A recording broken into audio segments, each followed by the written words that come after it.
Hello all, I hope you're doing well. I think we've seen in recent years a burgeoning turn back to our traditional way of life. Some people are reconsidering Christianity.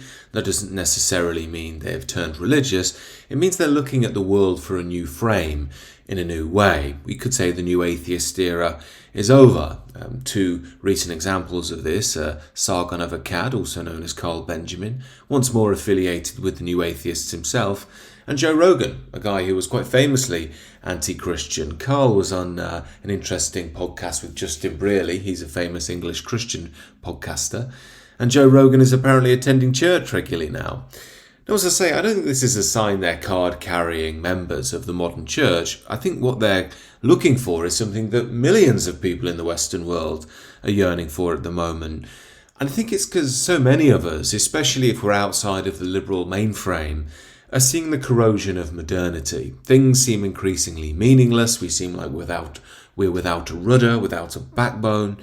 And everything is almost in this highly materialistic world. That's where we're supposed to source our meaning. But as I often say, that will work for a while, but it won't work forever, especially on the meta-collective level. I think another factor here is mass immigration. One thing I noticed growing up in Leicester as a young English white lad, I thought I was boring growing up because I was white, atheist, but Christian background behind that.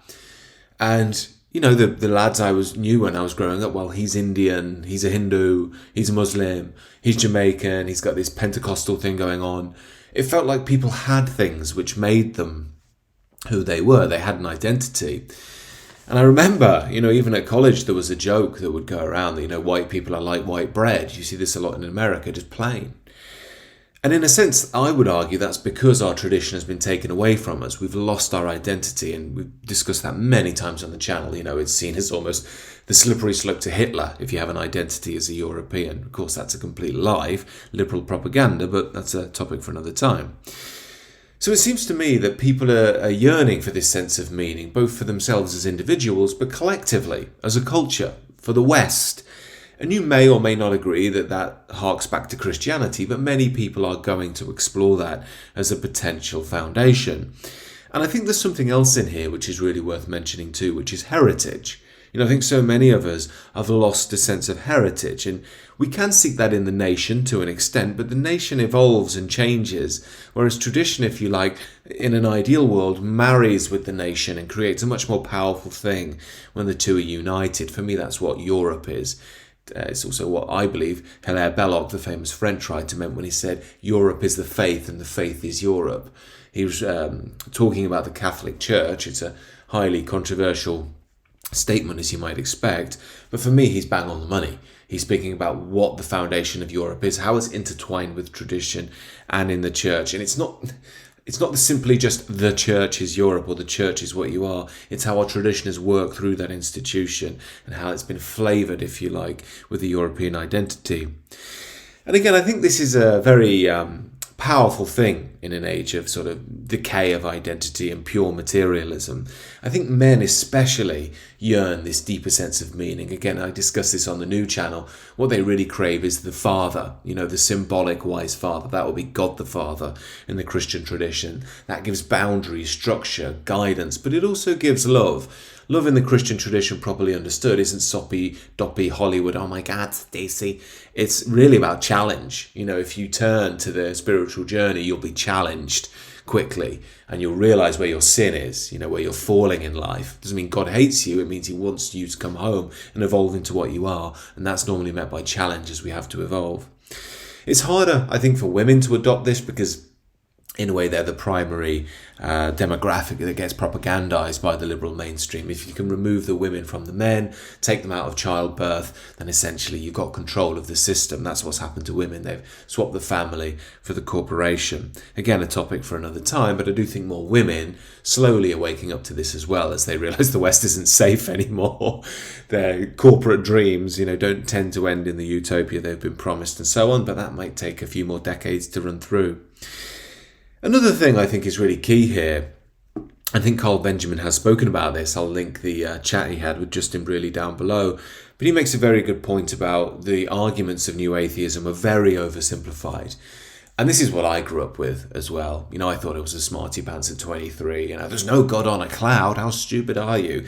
You believe in talking snakes and, all the crazy stories from the Bible, and I think I was ever so clever. But I didn't really understand how to read the Bible poetically, symbolically, how it structured our understanding of ourselves. And also, as Carl Benjamin talked to as well, the understanding through C.S. Lewis. Lewis in The Abolition of Man speaks about the Tao. Now, the Tao, if you don't know, it simply could mean like the way. It's a Chinese term originally, but it applies sort of a way of life or an objective moral standard that our soul almost calls to. And when we resonate with it, we're aligned. We're with God in Christian language. And of course, it's a really important point here, because once we start to understand this, we open up to a transcendent force in life. That doesn't mean you're Christian or not, but it does mean you're moving away from the simplicity of the new atheist materialist argument of God being on a cloud. As I've said before, God is not on a cloud. No Christian is claiming this. This is Sunday school theology, and it's easy pickings for the new atheists. More properly understood, God would be described as something like being.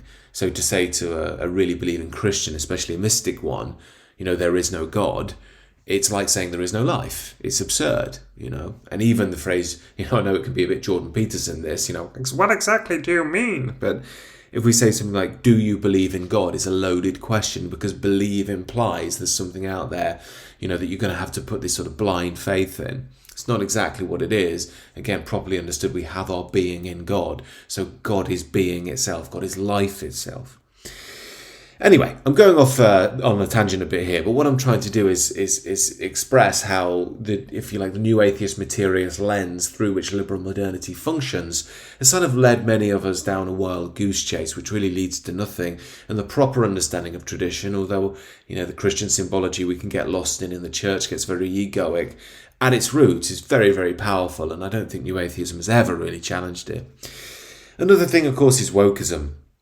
You're seeing many young men grow up in this day and age where they're almost hated for existing. Everything has to be teared down.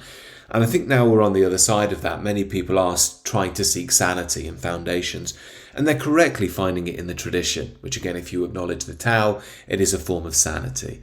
Again, an unpleasant truth, liberalism is atheism, ultimately. The tradition, if you chart it back far enough, goes back to the Transcendent.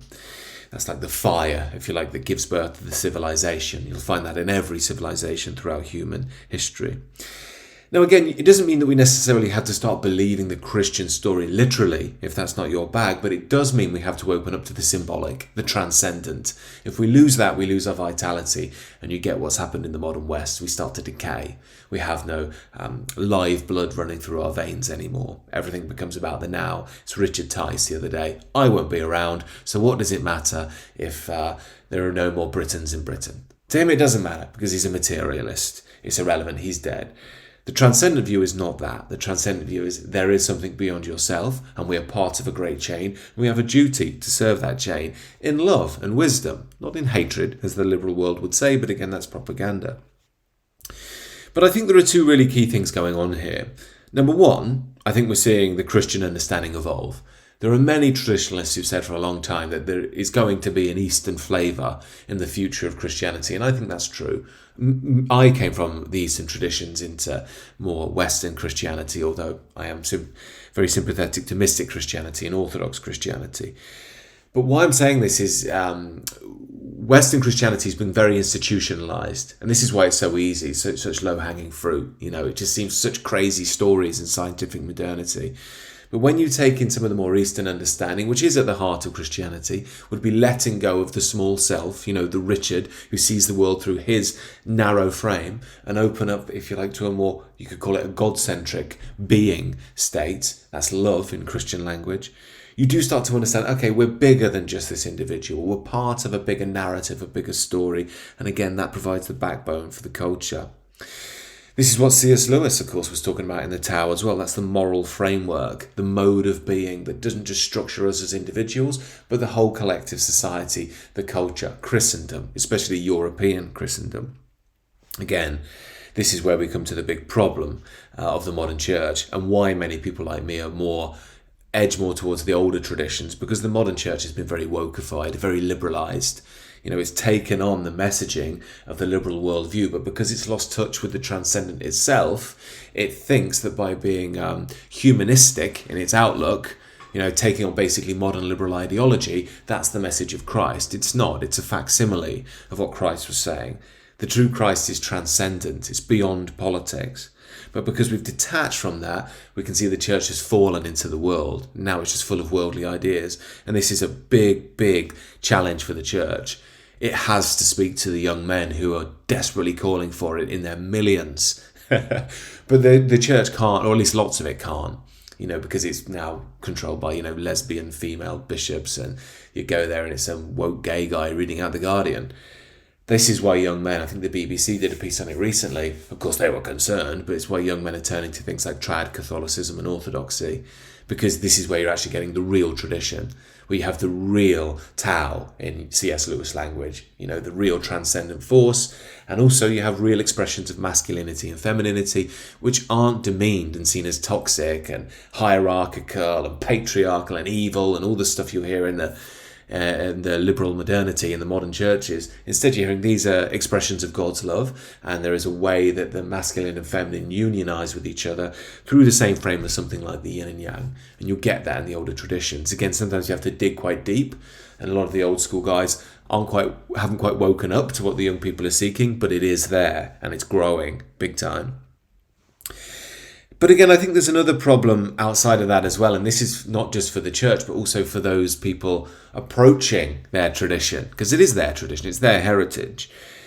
And that's that, many people the only reason they're going towards it is because the liberal modernity has become so sick and twisted and toxic and degenerate and nihilistic.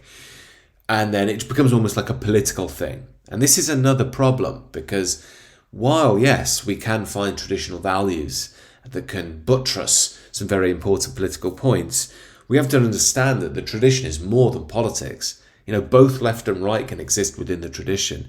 If you read the Gospels, you'll find Christ at times will sound lefty, at times he'll sound very hard right. The modern liberal woke church just wants to see him as this sort of lefty guardian reader, gay guy who'd attend prayer march. He's not that. He's not that at all. Read the Gospels. Sometimes he's hard-hitting and very strict. And that's because he's got that strong fatherly energy. But it's always in love. But again, when we properly understand love, we don't try and narrow it down into political frames. We try and understand it through the broader tradition, and even get to the point where we can't understand the true depth of love, of God. But in that sense, that's where we do let go to the more mystic side of things, which overtakes us.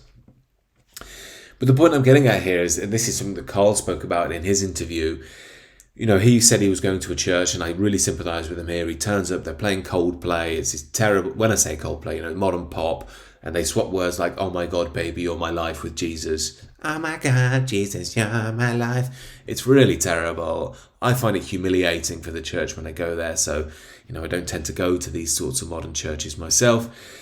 But there are things out there that I think people like Carl are yearning for. Again, you might find it in the Orthodox Church. The only thing is with that, they tend to revolve around nations, especially Eastern European or Southern European nations like Greece or Russia, Ukraine, and so on, Serbia.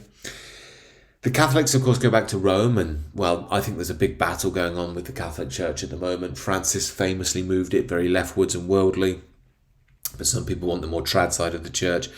But I think what someone like Carl is looking for, and many British men, is something like the Anglo-Catholic tradition that I think C.S. Lewis was part of, actually.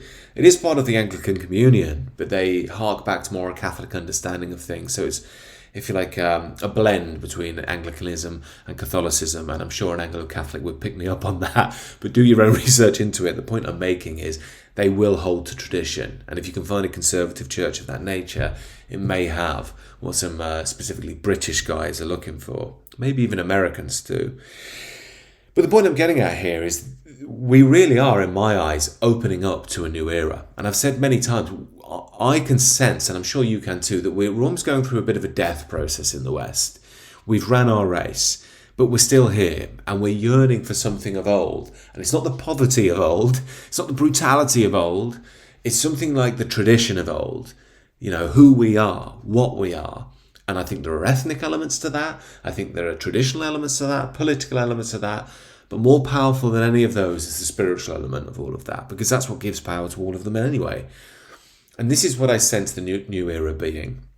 And in many ways, I think everything we've seen before has been the precursor to that. New atheism has stripped away a lot of the nonsense literalism around religion. Carl Benjamin and Joe Rogan are not interested in Christianity because of nonsensical literalism at Sunday school. They're sensing something much bigger, and if you listen to them, they're really inquiring. They're intelligent people who are very curious by nature, and they're inquiring very deeply. They're looking into the symbols, the tradition, the spiritual meaning beyond what you've heard before. And I think this is what New Atheism has done, paradoxically. It didn't kill Christianity, but instead it stripped away a lot of the nonsense. And what's left is the truth, and now the truth is starting to be expressed. Same with the wokeness. The wokeness has infected the church, and it's killing off all the untruth in the church. And what will be left is the more raw, real side of it, which seems very traditional and hyper-conservative. It's not really. It's just we're so liberal. We're so out of touch with the yin and yang and the universal energy that we can't see it that way. But it is being reborn. And the truth is being revealed. And with that, I think, comes massive opportunity for new understandings, new birth, the way that the old wisdom, if you like, can be reintegrated into a new age. New priests. I think the whole thing is really set for a new way to understand who and what we are, especially as Europe changes itself in the era of mass immigration and we decide what we want to be. This is why I think these are really exciting times, friends. I know things are negative on the surface, but things are being stripped away, and we shouldn't fear. We might be small numbers, but when we have that true energetic power coursing through from our tradition, we are very, very powerful. Not powerful in any hate, powerful in love. And love doesn't mean soppiness, remember. It means authenticity, justice, rawness. That is the tomorrow I'm looking forward to. Real men. No fake, tough guy men, but real authentic men. They can be deep and loving, but then they can also implement boundaries where they need. This is, of course, very much a key of my new channel, The Sacred Way. Do join that down below. It's all in the description. It's where I'm working on personal and spiritual transformation for men, which I believe is absolutely key for the future. It's where we can really find the fire in our hearts once more and really start being part of a better tomorrow, both within and without. God bless, friends. Do take care and subscribe to this channel if you're new as well, and let me know your thoughts below.